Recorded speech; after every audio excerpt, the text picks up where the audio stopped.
12 years after our marriage, my husband raised his hand against me because of a woman he had just taken in. Calmly, he said to the servants, "She's only a weak woman. Would she even dare to resist me?" I smiled gently, picked up the spring rattan lying nearby, and swung it straight at his forehead. "My name is Lu Chua, a rather ordinary wife of the Marquis's household. My husband, Yan Yunqing, the Marquis of Changping, and I have shared a political marriage that has lasted 12 long years. Today marks his return to the capital from Yangzhou. He had gone there on official duty, earned merit in handling a natural disaster, and was now summoned back to receive his rewards." Upon hearing from the maid that Yan Yunqing's carriage was approaching the gates, I led the concubines, already dressed and adorned from the inner courtyard, along with the children and servants, to the front courtyard to greet him. The concubines' children were still young, so I told them to wait in the flower hall, while I took the others to stand outside the gate.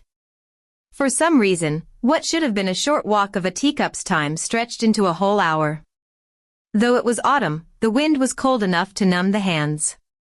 After waiting a while longer, the carriages finally appeared in the distance. They halted before the gate, but no one descended. Suspicious, I sent a servant to inquire, and soon saw Yan Yunqing step down himself, carrying a woman in his arms. I froze for a moment, then quickly composed myself. My mother's household, the Lu family, was simple and disciplined. My mother, the main wife, managed the family treasury. The 3 concubines not only served my father but were also allowed to pursue their own interests. Everything in the household ran smoothly. By contrast, the noble families of the capital were fond of filling their inner courtyards with women and children, turning them into battlefields of endless jealousy. The Marquis's residence was no exception. Every year brought new women, and over the years there had been more than 10 in total. I smiled and stepped forward to greet him. "Has your journey to Yangzhou gone smoothly, my lord? You look thinner than before." Yan Yunqing still held the woman in his arms, yet his lips curved in a tender smile, the same as in our newlywed days, as he walked and spoke softly to me. In the beginning, there had been some affection between us. He was handsome, a little gifted with the arts, and once painted and wrote poems for me, praising my beauty and wit. At that tender age when a young girl first learns what love is, to admire a man like him was hardly difficult. We once drank beneath the moonlight, speaking our hearts with sincerity. I told him then, if, in the future, he wished to take concubines, as long as he informed me in advance, I would be generous enough to accept it. But I must remain the only rightful wife in this household. Favoring a concubine and destroying the main wife. Over my dead body. To raise a hand against me. Such a thought should never have existed. At that time, Yan Yunqing only smiled and told me I was overthinking it. I am a man of honor. How could I ever strike a woman? When we first married, I naively believed him. My father, though he argued bitterly with my mother, had never once laid a hand on her. He used to say, "A man who raises his hand against a woman is no man at all." All the more so for the Marquis of Changping, a noble of imperial kin. How could someone of his standing stoop so low as to strike his own wife? I cared little for whatever woman resided in Yan Yunqing's heart, yet the concubines waiting in the flower hall were in disarray. Their faces were tense though they forced smiles, each trying to catch his attention. But Yan Yunqing's attitude had grown noticeably colder, even toward the concubine he had favored most before leaving the capital. Standing quietly to the side, I watched. The woman in his arms was clearly awake, yet she kept her eyes shut, feigning sleep, until Yan Yunqing personally carried her into his own quarters. The concubines immediately began whispering among themselves. I merely raised a hand, instructing the steward to prepare a small courtyard for the newcomer. Her name was Yun Zhaozhao. Yun Zhaozhao was Yan Yunqing's newest favorite, barely past 16. She had the beauty of a lotus blooming on still water, eyes glistening with tears, and a timid air that made every word seem hesitant. Perhaps because she was new to the household and ignorant of its order, or perhaps because of the sweet words Yan Yunqing had whispered to her on their way home, she grew emboldened. On the very first morning she came to pay her respects and serve tea, she deliberately arrived half an hour late. Yun Zhaozhao glided into the main hall in a lotus-pink gown that accentuated her youthful softness. Her hair was styled in the newest capital fashion, adorned with pearls and jade, elegant and delicate. She bent in a mere half-curtsy, her voice honey-smooth. Last night, my lord was in high spirits and rested late. This morning, I allowed myself a little more sleep. They say Madame is generous, I hope Madame will forgive me. Excellent. The very first night Yan Yunqing returned home, he didn't visit the East Wing to see me or our child, and now his new favorite was testing my boundaries. The hall fell silent. The concubines kept their heads down, eyes fixed on their noses on their hearts, no one dared breathe too loudly. Another fool who didn't know her place. I closed the Buddhist scripture that one of the concubines had just presented, smiling faintly. Since concubine Yun has only just entered the household, and served the marquis last night, I certainly won't punish her. But it seems she has not yet learned proper manners. That, of course, is my oversight. I turned to the old nurse. Bring a bowl of sand for concubine Yun to balance on her head. Let her stand straight for 1 full hour. She needn't stand under the sun, under the veranda will do. The smile on Yun Zhaozhou's face froze instantly. She struggled for a moment but finally obeyed, standing there with the bowl of sand for the full hour. Passers-by watched. The other concubines exchanged glances, memories of old punishments flickering in their eyes, before they hurried away. When it was done, Yun Zhaozhao wiped her tears, clutching her neck as she returned to the Toulon courtyard.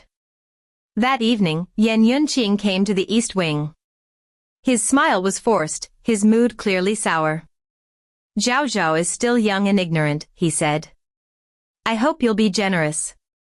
My hand paused briefly as I sipped my soup. Then I nodded lightly. Of course. I'll send an old nurse to her quarters to teach her the household rules properly. After all, she's now part of the Marquis's residence. We can't afford to let her bring shame to our name. Yan Yunqing stiffened and hastily refused. No need. I've already sent someone to teach her. After that, he asked a few perfunctory questions about the household's affairs and fell silent. Dinner passed in heavy quiet. When we finished, I sipped a cup of floral tea and gestured for the nurse to bring Tingni over. The baby, barely a year old, looked like a painted doll, round eyes black as ink, babbling softly as she reached toward Yan Yunqing. Unfortunately, her father, having been away for months, couldn't even be bothered to hold her once. I cradled Tingni, smiling gently as ever. If this were merely an ordinary concubine trying to stir trouble for favor, I wouldn't waste thought on her, a few strokes of the cane would suffice. My real duties lay elsewhere, managing relations among the noble ladies, overseeing servants and resources within the residence, and handling the estates, shops, and lands under both my own and the Marquis's name. Yet somehow, Yan Yunqing, perhaps under some spell, decided to personally intervene on Yun Zhaozhao's behalf. It began with a certain piece of brocade, the radiant silk, included in my dowry. One day during cleaning, Yun Zhaozhao happened to catch sight of it, and promptly went running to Yan Yunqing to demand it for herself. It was only a piece of silk. If he truly wished to please his beauty, he could have simply bought her another. The radiant silk might have been expensive, but to a marquis, it was no more than a fine jar of wine. If he didn't wish to buy a new one, he could simply ask me to have a piece taken from the household stores. Yet Yan Yunqing sent a servant to me, specifically asking for the very silk that had come with my dowry.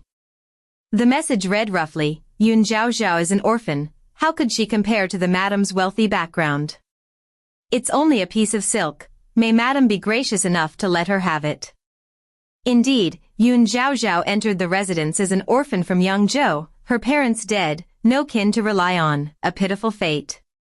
She had been rescued by Yan Yunqing himself, forming the perfect tale of a hero saving a helpless beauty.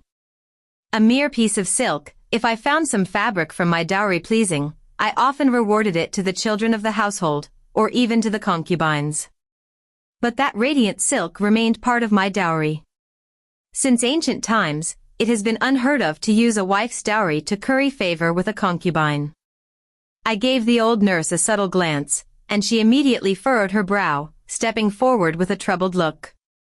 Why didn't concubine Yun send word earlier? The radiant silk is soft and brilliantly colored. It has already been used to make a quilt for our young lady. The servant who had come could only force an awkward smile. Then, this servant shall report that to the Marquis. No need, I said slowly. Choose a piece of flowing cloud brocade from the storeroom and deliver it to concubine Yun. The servant, oblivious to any hidden meaning, nodded cheerfully and left to report. When the radiant silk couldn't be taken, yet another fine fabric was sent instead. Yun Xiaoxia put on tears for her audience as soon as Yan Yunqing arrived, playing the part of the wronged and delicate beauty. Yan Yunqing stormed into my quarters, his face dark. I was sitting quietly, embroidering a handkerchief for Tingni. The moment he entered, he snapped. Lu. It's just a piece of silk, why make such a fuss? If you didn't wish to give it, fine, but why humiliate Zhao Zhao? I thought you were a generous woman, yet your heart is far crueler than I imagined. I set down the embroidery frame in my hands and slowly looked up to meet his gaze. He frowned, seemingly unaccustomed to this calm defiance in my eyes. I smiled faintly, my tone light and innocent. My lord speaks strangely. It was only a piece of fabric. Then, tilting my head slightly, I continued, each word sharp as a blade. In this residence, any concubine without a child receives, aside from her monthly allowance, an extra 10 taels of silver each month. A piece of radiant silk costs, at most, 100 taels. If concubine Yun desires one, she need only save for a year and a half to purchase the latest pattern. The one I own is already 10 years old, I doubt she would fancy it. A clear reminder, it was part of my dowry. He would do well not to make me spell it out. Still smiling, I continued lightly. Besides, I've already sent her a piece of flowing cloud brocade. To trouble my lord over such a trivial matter shows a lack of decorum. Then I gave my verdict, tone casual but absolute. Concubine Yun, greedy for comfort and indulgence, has sown discord between husband and wife. Starting today, she is fined 3 months' allowance and confined to her quarters for reflection. I tapped a finger on the table, as if recalling a pleasant thought, and added with a mild smile. She should use the time wisely. Send over a crate of mung beans, tell her to pick out all the red beans mixed within and string them into a necklace for the Marquis. When that's done, she may leave her room. After finishing, I turned to Yan Yunqing. What does my lord think? What could he say? In any respectable family, the main wife held absolute authority over the inner court. If he truly wished to overturn that order, to favor a concubine and trample his wife, he was welcome to try. With no room left to argue, Yan Yunqing choked back his anger, his face stormy as he turned on his heel and left. His visit to the East Wing had achieved nothing, and even earned Yun Xiaoxiao a punishment. She burst into tears and threw a fit. Already irritated, Yan Yunqing was soon driven to frustration by her wailing. In the end, he shouted at her and left to spend the night with another concubine instead. Back in the East Wing, the old nurse sat beside me, braiding threads as she recounted the farce outside. I merely curved my lips in a faint smile. Our lord, I said softly, likely didn't even hear what concubine Yun was crying about. The nurse nodded in wholehearted agreement. Flowing cloud brocade looked nearly identical to radiant silk at first glance, yet in truth, it was nothing but a high-end imitation. A merchant once tried to reproduce radiant silk but, unable to find the original artisans, hired others to weave a copy. In both price and quality, it was leagues inferior. Among noble families, none would ever be caught wearing flowing cloud brocade. It was, after all, counterfeit, to wear it was to invite ridicule. All the more reason for Yun Xiaoxiao's fury. She had schemed to make me surrender the radiant silk, only to end up with a piece of imitation fabric instead. After painstakingly sorting through the red beans to earn her release from confinement, Yun Zhaozhao began plotting new ways to win back Yan Yunqing's favor. First, she studied kung fu opera, then she learned lantern making. In the end, she even came to ask for my help. She wished to craft an entire garden of lanterns by her own hand for Yan Yunqing's birthday celebration.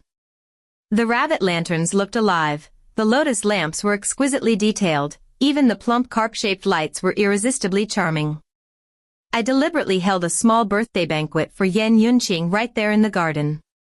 Earlier that day, the old madam and relatives had attended the grand banquet. The evening gathering was merely for the marquis to celebrate with the women of the inner courtyard and the children. The concubines dressed in their finest, each taking turns to perform and present their birthday offerings. Children chased one another through the lantern-lit paths, their laughter echoing in the cold air. Yan Yunqing played the part of the benevolent patriarch perfectly, smiling warmly, asking after each woman and child, even those he rarely saw throughout the year. My eldest son, Yan Mingyao, was 10 years old that year. Already a young scholar at the Imperial Academy, he only returned home on holidays. Today, he came especially for his father's celebration. He sat beside me, proper and composed, though his eyes kept drifting toward the lanterns in fascination. "Mother, these are as beautiful as the ones made by the craftsmen outside." I smiled, adding more food to his bowl, and nodded. All of them were made by Concubine Yun herself. Truly skillful. Setting aside other matters, I had to admit, Yun Zhaozhou's craftsmanship was impressive. I myself could not have done it. At best, I might embroider a simple sachet. The evening ended flawlessly.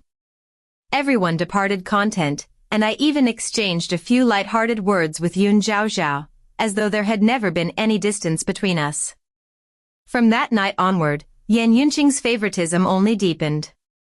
He spent nearly every night in her courtyard. Naturally, I voiced no objection. Most of the concubines already had children of their own and lived quietly. Those who didn't were occupied with their own affairs. As long as they maintained outward decorum, I never interfered. A little over a month later, news spread from Yun Zhaozhou's courtyard. She was pregnant, already more than a month along. Yan Yunqing was overjoyed. 4 weeks, she basked in unprecedented favor.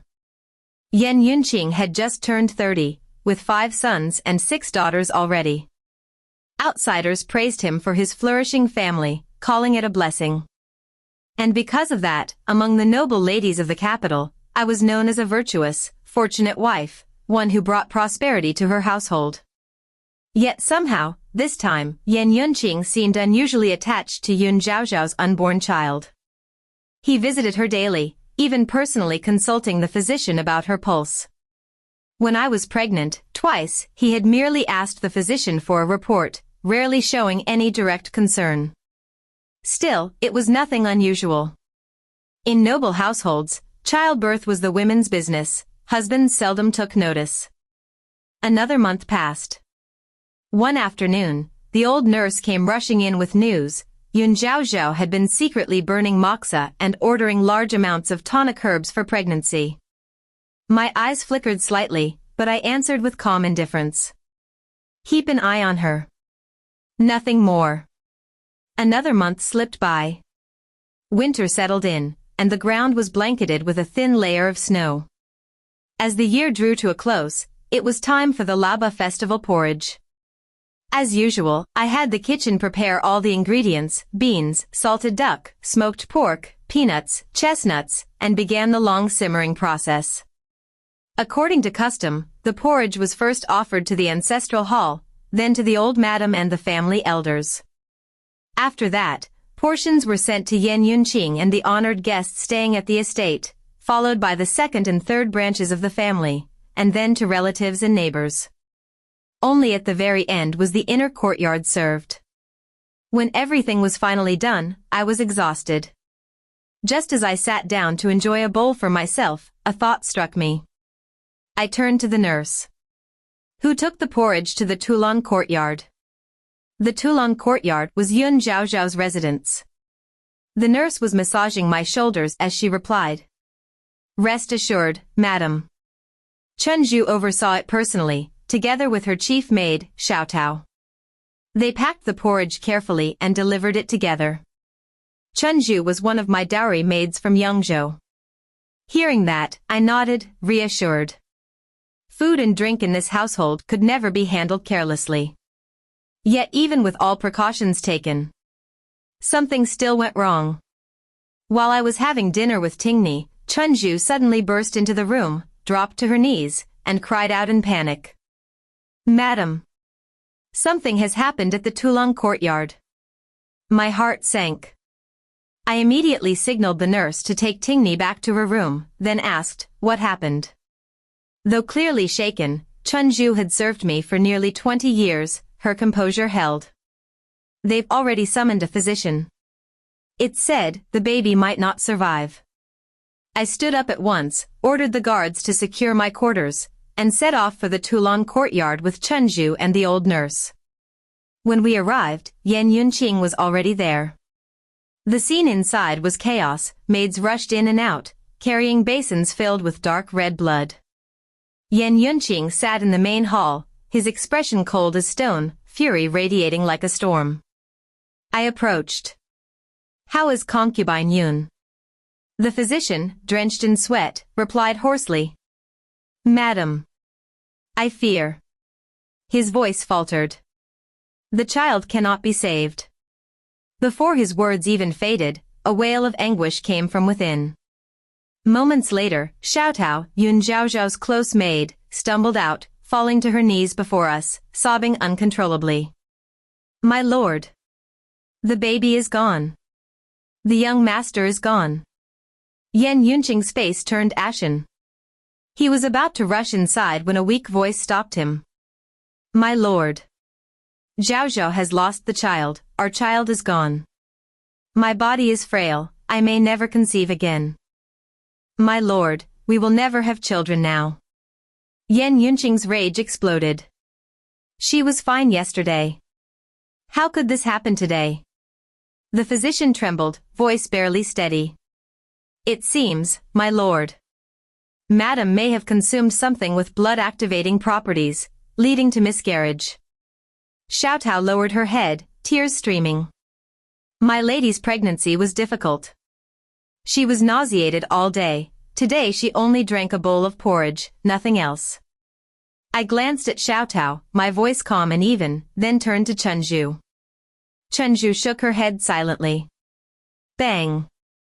Yan Yunqing slammed his hand on the table. A healthy child, and now it's gone. Investigate. I want the truth. Xiaotao quickly brought out the food box and the bowl used earlier. It was indeed the laba porridge distributed today.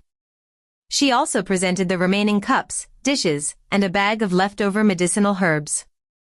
The physician examined everything carefully. The hall was deathly still, broken only by the sobs from the bedchamber. An hour passed. Every item of food and drink was inspected. At last, the physician's gaze settled on the porridge container. After a moment's scrutiny, he revealed a faint layer of fine powder under the lid, mixed with angelica and motherwort, both known for promoting blood circulation. Before I could react, Xiaotao broke into hysterical wailing. My lord. You must bring justice for Concubine Yun. She thought this porridge was personally sent by Madame herself. Though sick with nausea, she forced herself to finish a full bowl. Concubine Yun trusted her completely. Yan Yunqing's face twisted with fury. He crossed the room in 2 strides. Smack. His hand struck hard across my face. Poisonous woman. You've schemed against Zhaozhao time and again, now you dare harm my child. What excuse can you possibly have? The side of my face burned, and the metallic taste of blood spread through my mouth. The hall fell into a deathly silence. The servant's eyes flickered toward me, fear, pity, curiosity, each glance a blade. Humiliation surged like a tide, threatening to drown me. My mind went blank, my ears rang. Covering my cheek, I turned slowly.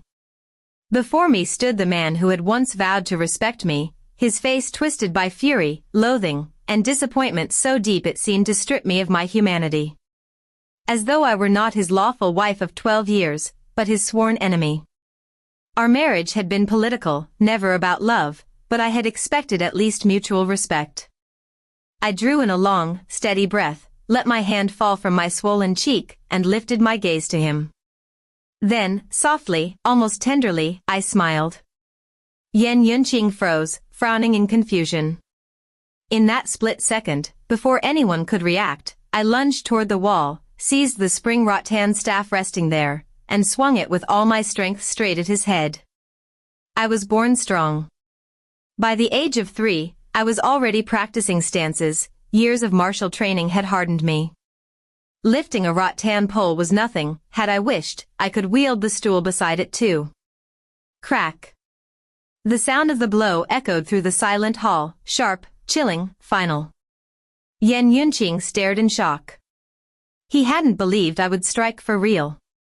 The hit landed squarely on his forehead, darkness swept his vision, and he crumpled to the floor, unconscious. For a brief, frozen moment, no one moved. Then the hall erupted into screams of terror. I turned sharply and ordered the guards outside. Seal off the Tulung courtyard immediately. Back when I married into the capital, my parents and brother, worried for my safety, had insisted I bring with me a full retinue, maids, nurses, and personal attendants from my dowry. These attendants of mine might appear to serve me in daily tasks, but in truth, every one of them was trained in martial arts. Beyond that, my father had secretly sent several dozen more men to shadow me when I first entered the capital, silent guardians, hidden from sight. Since taking charge of the household treasury, I had gradually replaced many of the Marquis's people with my own, while winning over and retraining some of the older servants. As father had once warned me, if danger comes, you must be capable of controlling the entire Marquis's household. If not all, then at least the inner court. Once the Tulung courtyard was sealed, I immediately set 3 matters in order. First, I had Yan Yunqing carried back to his chambers, instructing everyone to say he'd fallen and hit his head in grief. The strike I'd dealt earlier, though strong, was measured, enough to render him unconscious, but not to kill.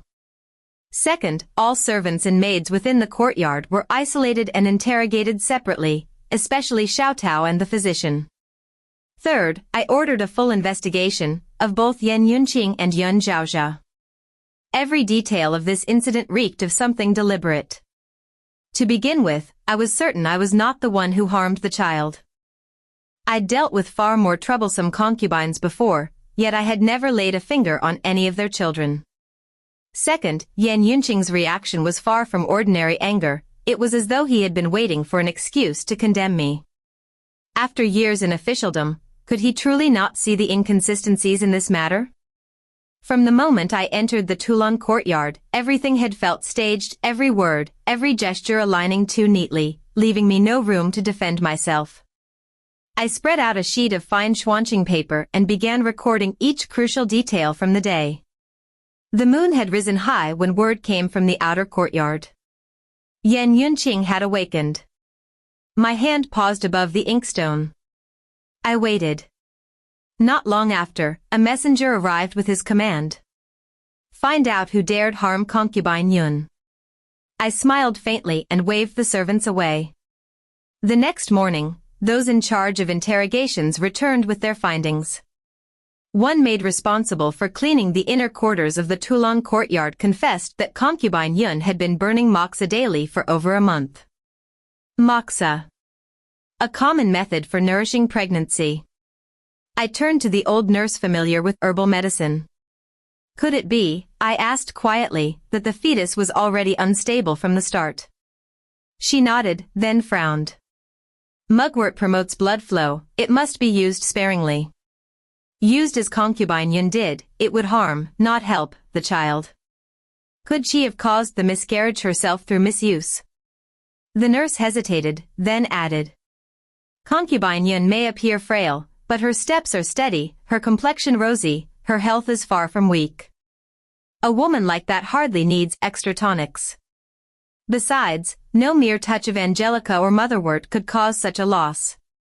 Even with safflower or musk, the small amount found wouldn't have been enough. Yesterday, she continued, Chunju and Xiaotao both received the laba porridge together. The containers were all supplied by the estate. It would have been nearly impossible for anyone to tamper with it beforehand. By evening, Yan Yunqing appeared again, his expression dark, a large bruise still swelling on his forehead. He coldly ordered me to uncover the culprit within 5 days, or relinquish all authority over the household. I met his eyes without flinching, holding his gaze until he faltered, his confidence wavering. Only then did I give a cool nod of assent. That night, the maid who had confessed about the moxa returned with more news. Not only had concubine Yun burned it daily, she had done so 3 times a day, always ensuring the scent had faded before letting anyone enter. The maid had noticed only because she possessed a keen sense of smell. The old nurse shook her head grimly. 3 times a day, 4 weeks on end. That isn't nourishing the fetus, it's destroying it. I turned over the investigation notes on my desk, unease tightening in my chest. If she truly didn't understand, could it be that the nurse attending her did not know either? Every pregnant woman in the household was assigned an experienced nurse precisely to prevent such ignorance. That was a long-established rule of the estate. All the more reason it made no sense, Yun Zhaozhao was favored above all. Those serving her would never dare be careless. I gave a decisive order. Investigate the nurse assigned to concubine Yun. I want to know exactly what's going on. At this point, there was nothing else to do but take one step at a time, observe, and wait. The next morning, it was my turn to pay respects to the old madam at Shokong Courtyard. After the other daughters-in-law had taken their leave, the old madam kept me behind, no doubt to discuss Yun Zhaozhao's affair. She leaned halfway against the couch, and I stood properly below her, back straight, eyes lowered. The old madam regarded me for a long while before sighing softly. Taking a sip of tea, she said. Eldest daughter-in-law, these years haven't been easy for you. I know you've been patient and generous. But if you are too kind, the order of the inner court will fall into chaos. I bowed respectfully. It was my negligence that troubled mother.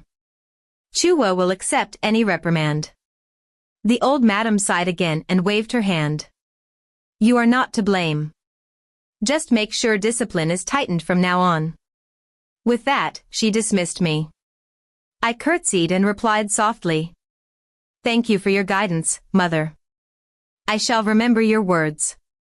As I left Shokong Courtyard, passing a rockery, Chunju suddenly stopped. Following her gaze, I saw a maid standing quietly behind the fake mountain. I turned to ask, what is it? Chunju hesitated, pacing a few steps before leaning close to whisper. Madam, early this year, when you sent me to deliver the first picked Longjing tea to the old madam, I heard laughter here on my way back. There was also a maid standing in this exact spot. Now that I think of it, the maid that day looked very much like Xiaotao. Xiaotao, Yun Zhaozhao's personal maid, said to have been purchased on the road to the capital after Yun Zhaozhao took pity on her. At the time, I thought little of it. I assumed Yan Yunqing had prepared her for Yun Zhaozhao, and the story of saving a pitiful girl was merely a crafted tale to polish Yun Zhaozhao's image. But what if Xiaotao had been part of the household all along? I immediately ordered. Quietly investigate her background, especially her family. The report came quickly. Xiaotao's family had lived in the capital, doing odd jobs. But half a year ago, they suddenly announced they were moving away. Counting the dates, it was early June. And early June happened to be when Yan Yunqing left the capital for official duty. Coincidence? I doubted it. As for the nurse serving Yun Zhaozhao, the investigation revealed she was the elder sister of Yan Yunqing's own wet nurse. She had worked at one of the outer estates before being personally reassigned by Yan Yunqing. At first, I assumed he had simply wanted to show favor to Yun Zhaozhao, to spare me the trouble of arranging attendance, so I hadn't thought much of it. But now, looking back, every thread led to the same place. No other concubine or servant was involved, every sign pointed straight toward Yan Yunqing himself. The next day, Yan Yunqing came to the East Wing for lunch. His face was still stiff and dark as ever, but this time, he brought someone with him, the steward in charge of household supplies. I glanced at the steward, who bowed deeply and reported. Several days ago, Concubine Chu complained that the food containers were poor at keeping heat and requested a new batch. The new boxes look identical on the outside, but the patterns carved underneath are different. The lava porridge delivered to the Toulon courtyard was in one of these new containers. I saw no issue. Even with new supplies, everything was purchased collectively by the estate. In this household, aside from bowls and chopsticks, all trays and containers were managed by the main kitchen and distributed from the central storeroom. But the steward continued. Just before that, the eldest young miss held a small gathering, inviting young ladies from other households. That entire batch of new containers had first been taken by Concubine Chu for that event. The eldest young miss, Chu Tong, was Concubine Chu's daughter, 9 years old this year. Concubine Chu herself came from a secondary branch of the Imperial Court of Justice Minister's family. She often hosted teas and little gatherings for other noble ladies and children. In the Marquis's household, rules were strict, young girls were not permitted to go out freely. So I had always turned a blind eye to these harmless social visits. The steward continued. Concubine Chu didn't return the new containers to the kitchen until the morning of the Laba festival itself. At that time, Xiaotao was waiting to collect the porridge. When she heard they were newly purchased, she immediately took one. Before he could finish, a servant boy ran in breathlessly to report. Under the peach tree in Fushuan courtyard, Concubine Chu's residence, we've found traces of angelica, motherwort, and ground safflower powder.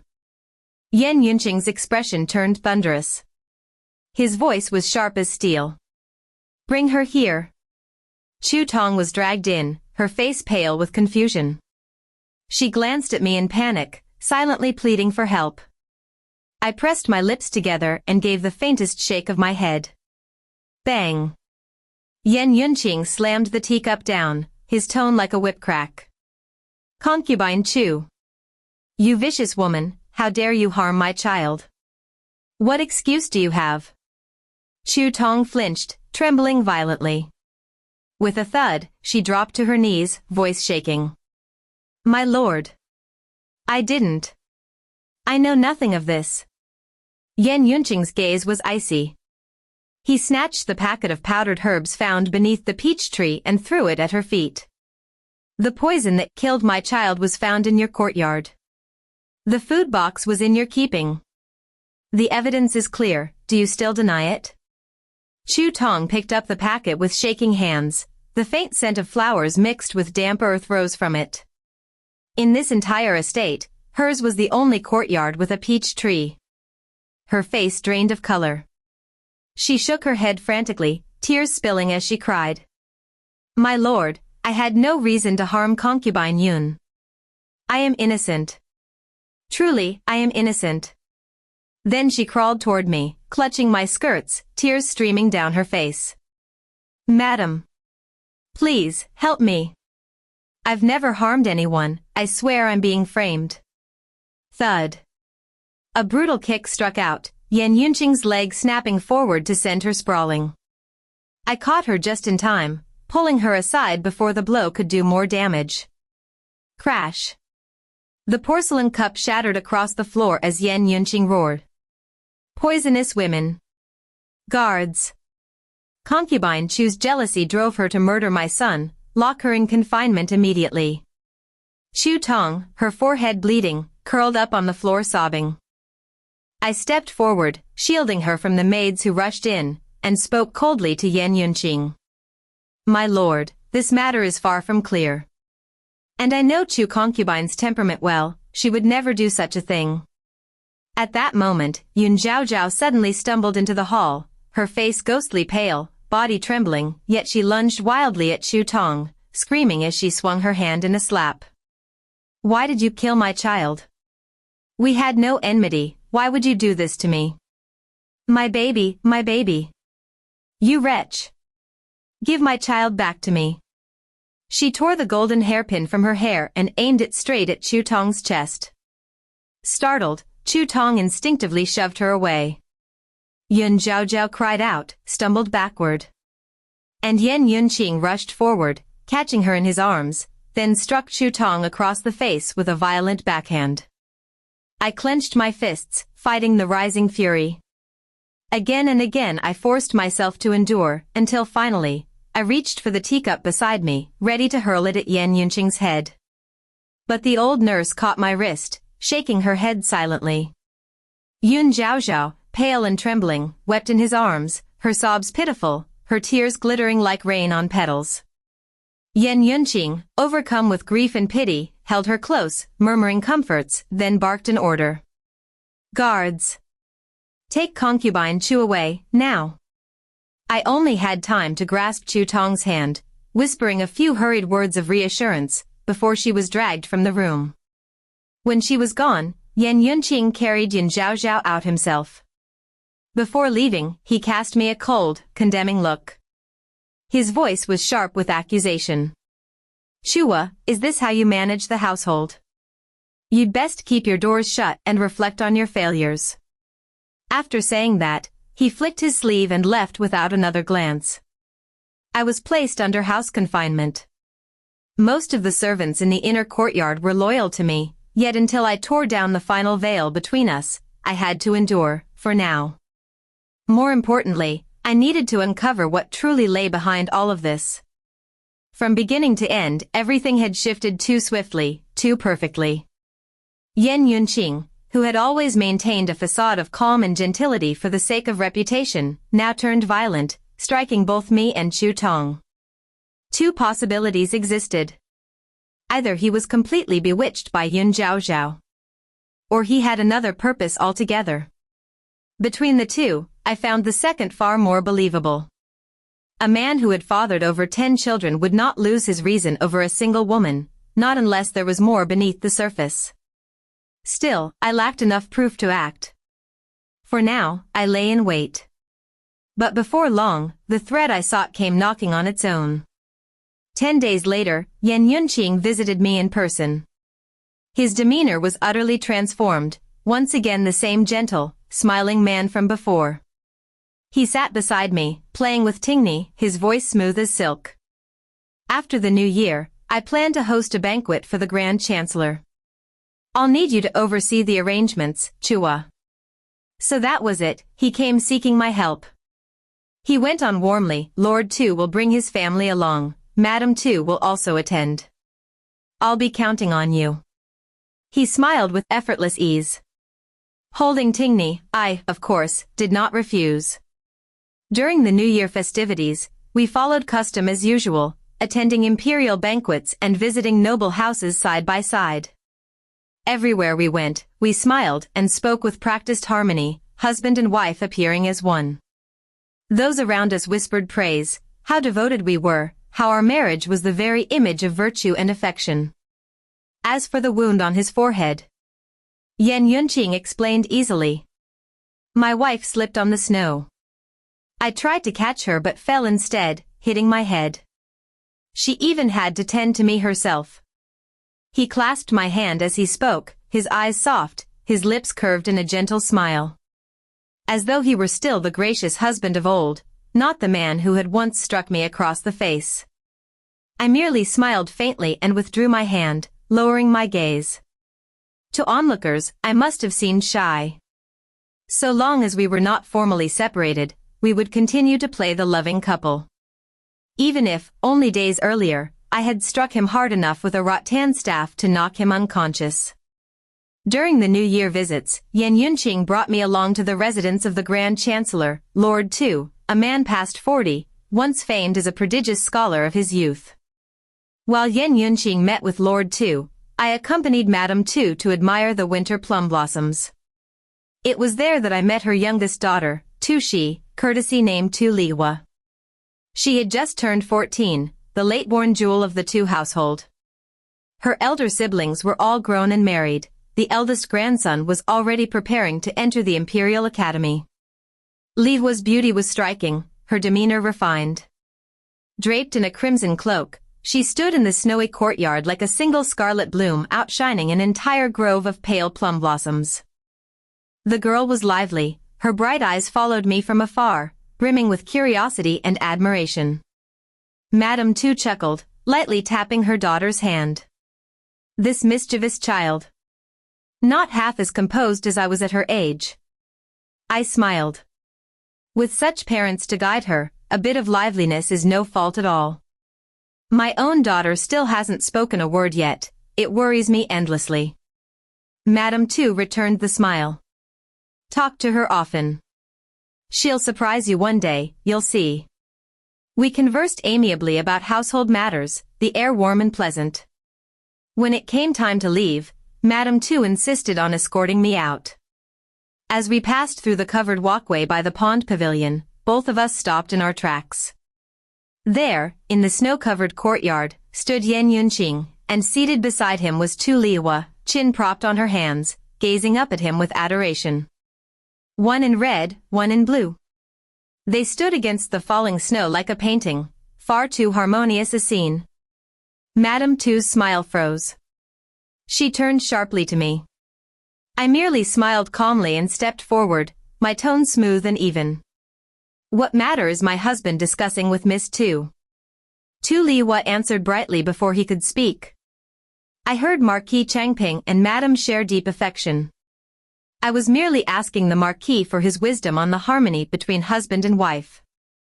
Before I could respond, Madame Tu's face darkened, she strode forward and gave the girl a sharp pat on the back. You shameless child. Have you no sense of propriety? I simply waved my hand and smiled faintly, showing I didn't take his words to heart. On the carriage ride home, Yan Yunqing spoke suddenly, his tone deliberately casual. I didn't discuss anything important with Miss Tuesday. You needn't worry. I drew my gaze back from the window, glanced at him once, and replied coolly. My lord need not explain. Miss Tu is still unmarried, her curiosity about such matters is only natural. Back in the East Wing, Chunju looked uneasy as she dried my hair. Madam, she muttered, the way Miss Tu looked at the Marquis today was far from proper. I was already drowsy and answered lazily. So what of it? She's the Prime Minister's legitimate daughter, she'd never stoop to be anyone's concubine. Chunju pursed her lips, saying no more. Sometimes, I truly admire myself. A single sentence from my lips, always prophetic. When will you finally bring me into the household? That soft, coaxing voice belonged to Tu Lihua. Just a few more days, Duan, Yan Yunqing answered with sickly gentleness. Once everything is settled, I'll welcome you into the manor with an 8-bearer bridal sedan. I stood hidden behind the rockery, listening as the two of them whispered sweet nothings. Today, Minister Tu's family had come to visit. Miss Tu Lihua had asked to stroll about the gardens, so I'd sent a maid to accompany her. Moments later, both had vanished. The maid, panicked, rushed back, only to encounter one of my attendants, who was secretly tasked with tracking Yan Yunqing's movements. Comparing times, they found this. Miss Tu disappeared from sight, while Yan Yunqing slipped away toward the back courtyard. At exactly the same hour. Too coincidental. Far too coincidental. And so here I was, standing behind a rockery, listening to them weave dreams of their blissful future. You once said you disliked Lu Chua, Tu Lihua pouted softly, her tone petulant, but lately I've noticed you treat her rather well. Yan Yunqing pulled her into his arms, his voice low and tender. She's in poor health, she won't live long. Duan, just endure it a while longer. We can't let her suspect anything. My body, unwell. In that instant, every hair on my body stood on end. A chill like ice coursed down my spine. I hurried back to the East Wing, ordering the old nurse to search every corner, my rooms, Mingyao's quarters, even Tingni's nursery, leave nothing unchecked. My body. Compared to Yan Yunqing, wasted on wine and women, I was the very picture of strength. His words could mean only one thing. I've already poisoned Lu Chua. She won't last much longer. Suddenly, every past oddity fell neatly into place. I quickly changed clothes and returned to the reception hall before Yan Yunqing came back, pretending nothing had happened, chatting idly with Madame Tu about household matters. After the two family left, I wasted no time returning to my quarters. The old nurse awaited me, her face grim. Chen Zhu sat nearby, holding Tingni in her arms, her expression equally dark. A wave of dread swept through me. I dismissed the servants and entered the inner room with them. On the table lay two items the nurse set down, a longevity lock and a jade scepter. Then she said solemnly, "Madam, this is serious. You must contact Yongzhou at once. I've found something wrong with the jade scepter, and the longevity lock Tingni wears also shows signs of tampering." She placed 2 packets of fine powder before me. These are fragrant cosmetic powders.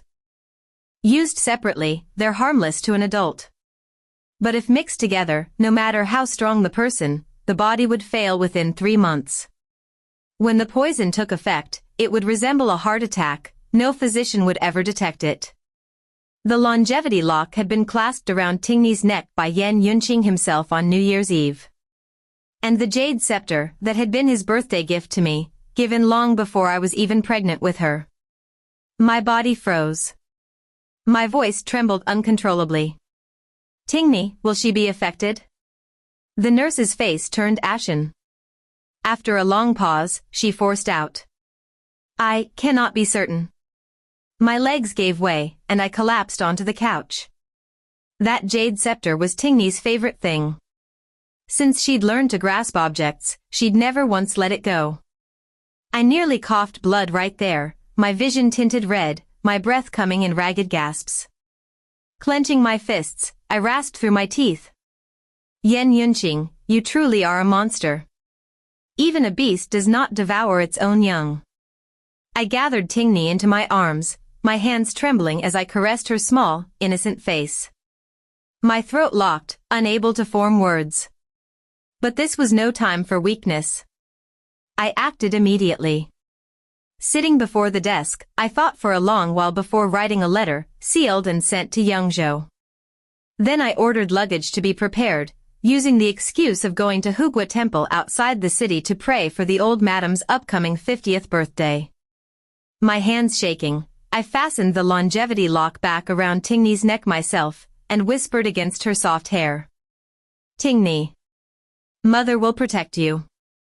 This will be the last time you wear this." Chen Zhu carefully placed the jade scepter into the chest, then looked at me and nodded. We departed with Tingni's nursemaid in tow, the procession of carriages rolling out of the gates. But instead of heading toward the temple, we veered straight toward an estate at the foot of the mountain. A property I had secretly purchased for myself after marriage. Night fell. I watched silently as the nurse opened the trunk, took out the jade scepter, and handed it to Tingni. The child laughed, delighted, clutching it in her small hands. In that instant, I stepped forward, scooped Tingni into my arms, and turned away. While soothing her to hand me the jade scepter, I held her tightly against my chest. Behind us, Chunju moved without hesitation, covering the nurse's mouth and slashing clean across her throat. Blood sprayed, but not a sound escaped. From the courtyard, the old nurse and several maids entered swiftly, dragging the body away in silence. That nursemaid had been sent by the old madam herself. When her quarters were searched, we found a pouch of silver she shouldn't have possessed, and the powder hidden within the longevity lock. Some of that powder had already been mixed into cosmetics, likely applied to Tingni's skin. Only a handful of people knew Tingni adored that jade scepter. When I ordered an investigation, it was discovered that the nurse had once served Yan Yunqing as a child's maid, dismissed long before my marriage. Within 2 days, my watchers reported back from both the two residents and Yun Zhaozhao's courtyard. Yun Zhaozhao's elder sister was none other than Tu Liwa's nursemaid. Combined with those sweet, conspiratorial words, "When will you bring me into the household?" It became clear they had known each other for a long time. That jade scepter from a year ago was proof that he had already intended to act against me, only waiting for the right moment. He knew I disliked wearing jewelry, but that I always kept Tingni close and tended to her myself. Given how strained our relationship had become, he knew I might not accept his gifts. But a longevity lock for our daughter. I would never remove it. I would never suspect it. Truly, a heart blacker than ink. He hadn't even spared his own child. When the physician checked Tingni's pulse, my heart turned to ice. She was too young, and the toxins too subtle, she might not last 3 months. By then, all he'd have to say was that I'd died of grief after her sudden passing, my heart giving out in sorrow. No one would ever question it. But it no longer mattered. Yan Yunqing wouldn't live much longer himself. A month later, the royal family hosted their annual grand hunt. Yan Yunqing came to invite me along. Feigning melancholy, I held Tingni in my arms and sighed softly. She's still too young, I can't leave her side. My lord should bring your other ladies instead. His gaze flickered briefly to Tingni, sliding over the delicate curve of her neck. He gave a small nod, turned, and left. I pressed my lips together and smiled. On the desk lay a single slip of paper, unfolded. Written upon it, in neat, decisive strokes. Everything is ready. The turtle is in the jar, time to catch it. Within days, news spread from the Imperial Palace. The emperor had been attacked by assassins. The Marquis of Chongping had heroically thrown himself before the blade to protect his sovereign, only to be struck down and killed on the spot. In grief and gratitude, the emperor posthumously conferred upon Yan Yunqing the title of Duke of Zhonghua, permitting him the burial rights of a national duke. Their son, Yan Mingyao, would inherit the title upon reaching adulthood. For now, he was granted the courtesy title of heir apparent to the Duke of Zhonghua. As for me, Lu Chua, I was granted the rank of first-class Lady of Merit, ennobled as Lady of National Peace. When I returned to what was once the Marquis's manor, now renamed the Duke of Zhonghua's residence, the entire estate was shrouded in white. My face was drawn with sorrow, I fainted several times from grief. Those outside praised me endlessly for my devotion, how deeply I had loved my husband. One day, I visited my mother-in-law, bedridden and frail. Her eyes widened the moment she saw me. Her lips trembled, her voice rasped like a broken bellows. Was it you? It was you, wasn't it? I lowered my head, gently pulled the blanket higher around her thin shoulders, and said softly, my tone filled with the pain of a mourning widow. Mother, what are you saying? Chua does not understand. Her hand quivered, struggling to grasp the sleeve of my robe. I slowly rose, stepping aside, then bowed gracefully. Mother grieves too deeply. You should rest and recover. Chua will take her leave. A month later. I was trimming orchids by the window when I turned and saw Yin Zhaozhao still kneeling on the floor. Smiling faintly, I set down the shears and sat with deliberate poise. My voice was calm, almost tender. Speak.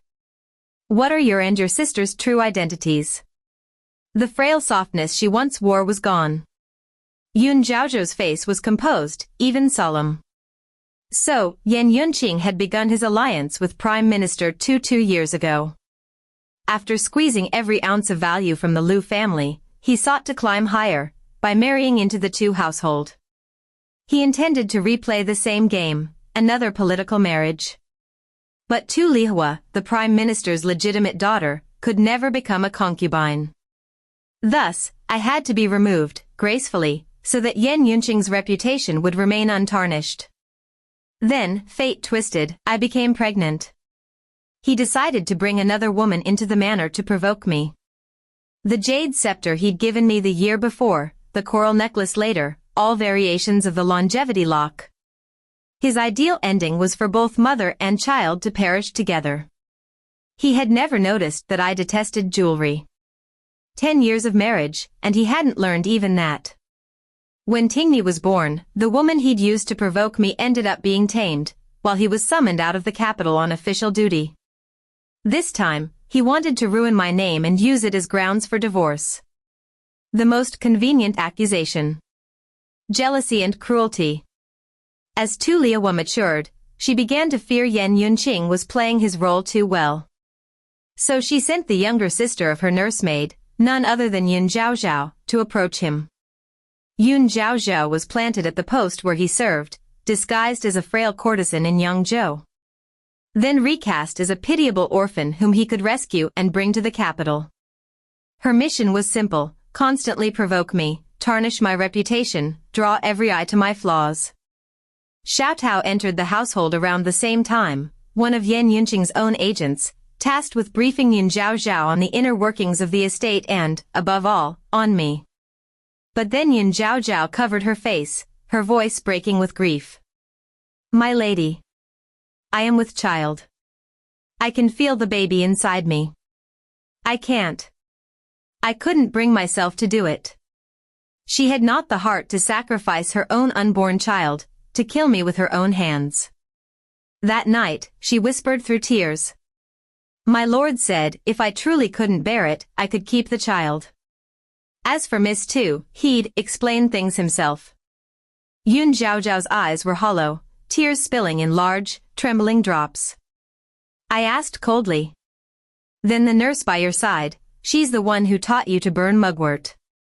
She nodded, voice choked with grief. She said it was good for the baby. I'd heard that before, so I believed her. The physician, he was one of Yan Yunqing's men, wasn't he? She nodded again, quietly. So that was it. Yun Zhaozhao couldn't bring herself to harm her unborn child for his scheme. Outwardly, Yan Yunqing said nothing, but secretly ordered the nurse to increase the dosage and frequency of mugwort burning. The cause of her miscarriage had never been the powder hidden in the food container. It was the continuous burning of mugwort. But by the time I realized it, it was already too late. The child was gone, she wept. The nurse told me to remember my duty, and only then did I finally understand everything. From beginning to end, Yan Yunqing had been deceiving her too. He had wanted to condemn me, which was why he'd struck me first. That slap wasn't anger, it was strategy. He wanted me off balance, too stunned to defend myself. He hadn't expected me to strike back. Still less had he expected me to seal off the entire courtyard. When events spun beyond his control, he stayed silent, pretending grief, waiting for an opening. But when I discovered that Xiaodao's family had mysteriously moved away that June, panic set in. Afraid I'd trace the line straight back to him, he rushed to pin the blame on Chu Tong. He told me to make a scene, to divert attention. Then, using my supposed failure to manage the household as pretext, he confined me to my quarters, intending to reset the board and start anew. But Tu Liawa grew impatient. Cornered, Yan Yunqing chose the simplest path, he poisoned me. What came after, Yun Zhaozhao never knew. I told her to rise, but she shook her head, her gaze vacant, dazed. Madam, she murmured, will you tell me, how did he die? I only smiled faintly. I did not answer. She gave a bitter laugh, then bent low, her forehead striking the ground. Zhaozhao once offended madam. From now on, my life depends on your mercy. Please, punish me as you see fit. After a pause, I ordered 20 strokes. On her palms. After all, she too had been a pawn, used, deceived, stripped of her child. Her sister exiled, her kin disgraced. The debt was paid. How did Yan Yunqing die? When I was young, my master taught me one thing. In all martial arts under heaven, speed is the only unbreakable rule. Whatever you do, do it swiftly, precisely, decisively. I sat before my desk, unfolding the letters from Yangzhou. One read. Do not worry, little sister. At worst, the father dies, the child lives. Another bore only 3 words. Catch the turtle. The latest letter contained but 1 line. All is done. Sleep peacefully, little sister. That day, I sat where I always did, brush steady in hand. Writing a formal petition to my clan, asking permission to strike first. A treacherous son-in-law with grand ambitions. An heir still young, carrying the Lu bloodline. Even a fool would know which to preserve for the sake of the family. 1 month. That was all the time the Lu clan needed to move their shadow guards into the capital and prepare an ambush. Yan Yunqing wanted to destroy me, to ruin my name. Very well, let him die. But he would die in a way that benefited me, and my child. The Lu family arranged for assassins at the Imperial Autumn Hunt. A staged attempt on the Emperor's life. Their true target, Yan Yunqing. If the plan failed, he would still perish as the hero who died saving his sovereign. Yan Yunqing died, and no one could ever tie the act to the Lu clan. After all, the world would never believe a delicate woman could kill her husband. Spring passed. Summer arrived. News spread. The Prime Minister's daughter, Tu Livhua, while boating on the lake, had fallen into the water. By chance, a poor scholar rescued her. But in midsummer, thin silk clings to the body. Her reputation ruined, she had no choice but to marry the man who saved her. When the report reached me, I had just finished copying a volume of the Diamond Sutra. I tossed the last slip of paper from Yongzhou into the brazier. The fine silver charcoal burned clean, both scripture and letter turned to ash. From then on, I lived under the imperial title of Lady of National Peace. With both son and daughter safe at my side. My mother-in-law, honored and well cared for, was sent to a hot spring villa outside the city for her twilight years. In the rear courtyard, the concubines behaved themselves. Sometimes they joined me for tea or a few rounds of cards. Days passed in tranquil ease. Tingni toddled in from the garden, cheeks flushed, clutching a pink begonia bloom. The flower's so pretty, and mother's even prettier. This flower's for you. I gathered her, damp with sweat, into my arms, smiling softly. Across from me sat Chu Tong, laughing as she gushed over her own daughter's mischief. Our eyes met, and we shared a quiet smile.